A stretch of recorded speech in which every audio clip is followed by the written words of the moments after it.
आज का question number first हम लोग देखते हैं।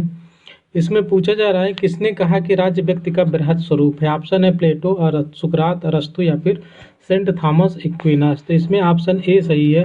राज्य का जो आंगिक सिद्धांत है प्लेटो और अरस्तु के ज़माने से ही प्रचलित है और प्लेटो ने ही कहा था कि राज्य व्यक्ति का बृहद स्वरूप है। उसने व्यक्ति और राज्य के गुणों की विस्तृत व्याख्या प्रस्तुत की है और इसकी व्याख्या प्रस्तुत करते हुए वो कहता है कि जो मनुष्य है व्यक्ति के व्यवहार के 3 गुण हैं।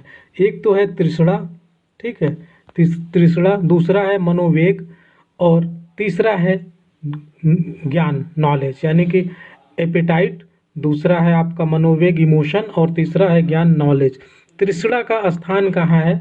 मनुष्य के कमर में है तृष्णा का स्थान, मनोवेग का स्थान उसके हृदय में है और ज्ञान का स्थान मस्तिष्क में है। तृष्णा कहाँ होती है? व्यापारी में होती है, ठीक है। मनोवेग कहाँ होता है? सैनिक में होता है। जैसे उनको मेंटली रूप से इस तरह से प्रिपेयर किया जाता है कि हमेशा वो मरने मारने के लिए तैयार रहें। तृष्णा, लालच किस में होती है? व्यापारी में, वो ज़्यादा से ज़्यादा लाभ कमाना चाहता है। और ज्ञान कहाँ होता है? दार्शनिकों में। इन तीनों के संतुलित मेल से ज्ञान का निर्माण होता है। नेक्स्ट क्वेश्चन है हमारा, कौन यह मानता है कि राज्य व्यक्ति से पूर्व है? ऑप्शन है प्लेटो, अरस्तु, थॉमस एक्विनास या फिर मैकियावेली। तो इसमें हमारा ऑप्शन बी सही है, अरस्तु।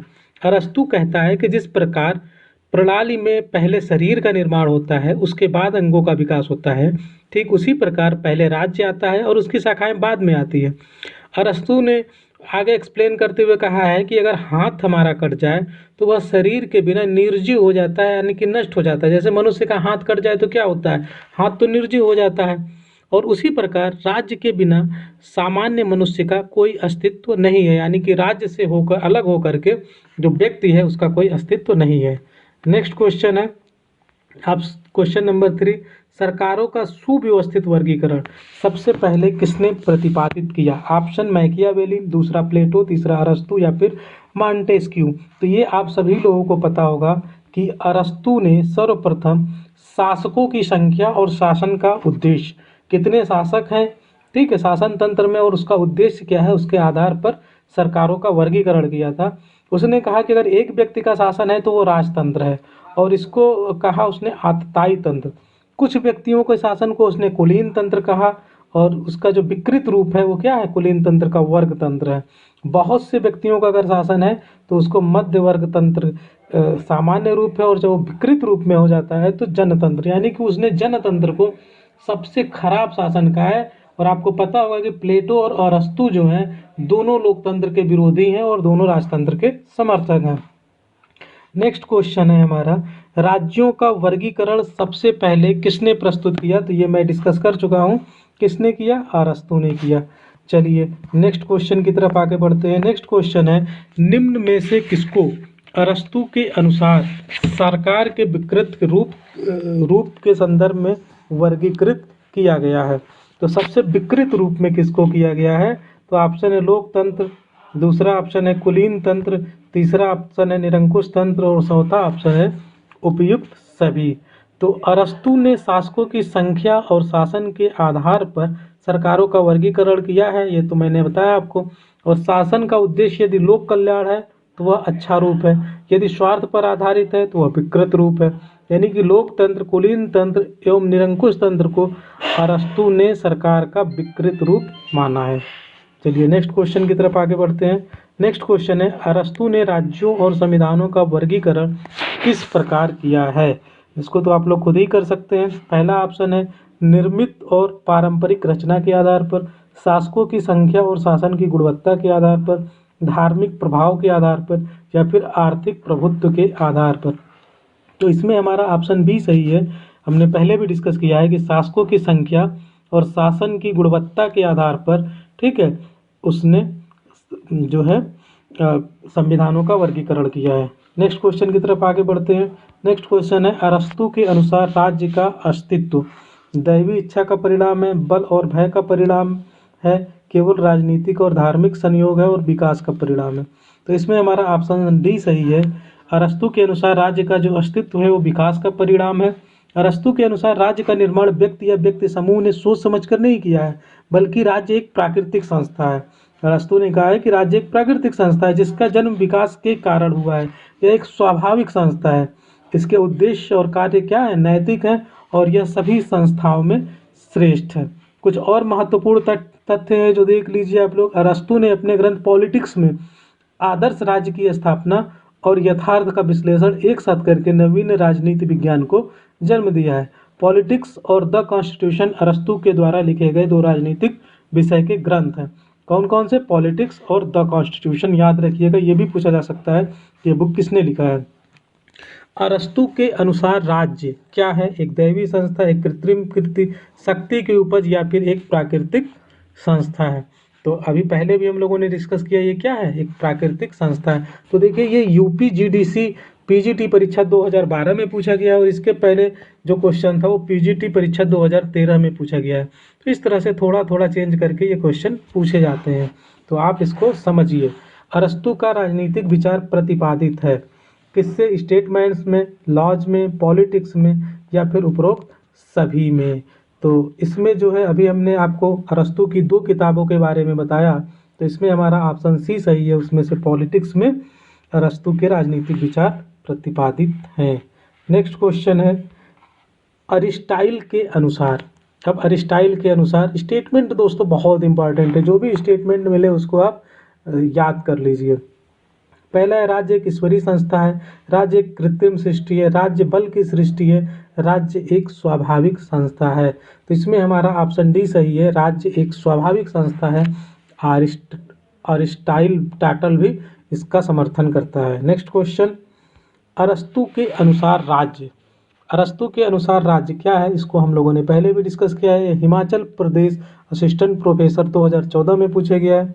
परिवार का प्राकृतिक रूप, नैतिक और प्राकृतिक संस्था, जनता के मध्य समझौते का परिणाम या फिर जनता और शासक के बीच समझौते का परिणाम। तो अरस्तु इन दोनों को नहीं मानता है, नैतिक और प्राकृतिक संस्था है। ठीक है, ये अरस्तु का मानना है। नेक्स्ट क्वेश्चन है 12, आदमी एक सामाजिक प्राणी है, किसने कहा? बहुत इंपॉर्टेंट स्टेटमेंट है ये कि आदमी क्या है? अरिस्टोटल जो है, अरिस्टोटल यानी कि अरस्तु, अरस्तु को ही इंग्लिश में क्या कहते हैं? अरिस्टोटल। तो अरिस्टोटल ने कहा है, अरस्तु ने कहा है कि राज्य प्रकृति की देन है और मनुष्य स्वभाव से एक सामाजिक प्राणी है। तो ये किसका कथन है? अरस्तु का। इसको देखिए अरिस्टोटल भी कह सकता है हिंदी में। ठीक है, इसके पहले वाला जो क्वेश्चन था, ये वाला क्वेश्चन, ये अरिस्टोटल ही है। सॉरी, थोड़ा सा मिस्टेक हुआ। अरिस्टोटल के अनुसार क्या है? तो अरिस्टोटल के अनुसार आपका ऑप्शन डी, राज्य एक स्वाभाविक संस्था है। ठीक है, आगे बढ़ते हैं। अब क्वेश्चन नंबर 13 है, मैं ही राज्य हूँ, यह घोषणा निम्न में से किसने की थी? ठीक है, तो ऑप्शन है जेम्स प्रथम, रॉबर्ट फिल्मर, लुई 14वें या फिर पोप प्रथम। इसके पहले वाले लेक्चर में भी मैंने इस स्टेटमेंट का डिस्कस किया था। ये लुई 14वें का बहुत ही फेमस स्टेटमेंट है, ये फ्रांस का सम्राट था। ठीक है, चलिए नेक्स्ट क्वेश्चन की तरफ आगे बढ़ते हैं। नेक्स्ट क्वेश्चन है राज्य के लिए आवश्यक तत्व हैं। राज्य के लिए आवश्यक तत्व क्या क्या हैं? तो इसमें 4 आवश्यक तत्व होते हैं, हम लोगों ने पहले भी डिस्कस किया था। कौन कौन से? जनसंख्या होती है, भूभाग होना चाहिए, ठीक है, और क्या होनी चाहिए? सरकार होनी चाहिए, और सरकार के साथ क्या होनी चाहिए? संप्रभुता होनी चाहिए।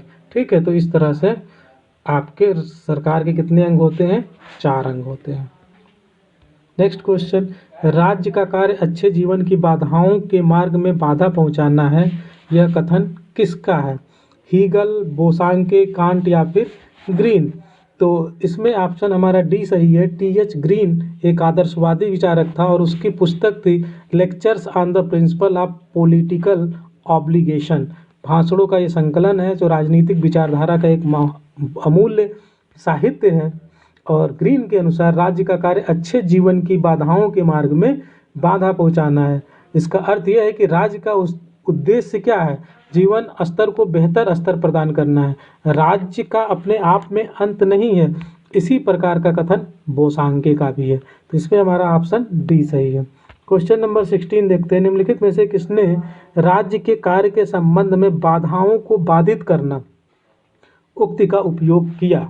ठीक है, ऑप्शन है मील, ग्रीन, हॉब्स या फिर हीगल। तो अभी हम लोगों ने डिस्कस किया ग्रीन के बारे में, तो ये किसका स्टेटमेंट है? ग्रीन का। चलिए नेक्स्ट क्वेश्चन की तरफ आगे बढ़ते हैं। क्वेश्चन नंबर 17, शक्ति नहीं बल्कि सदिच्छा राज्य का आधार है, यह वाक्य किस विचार का प्रतिनिधित्व करता है?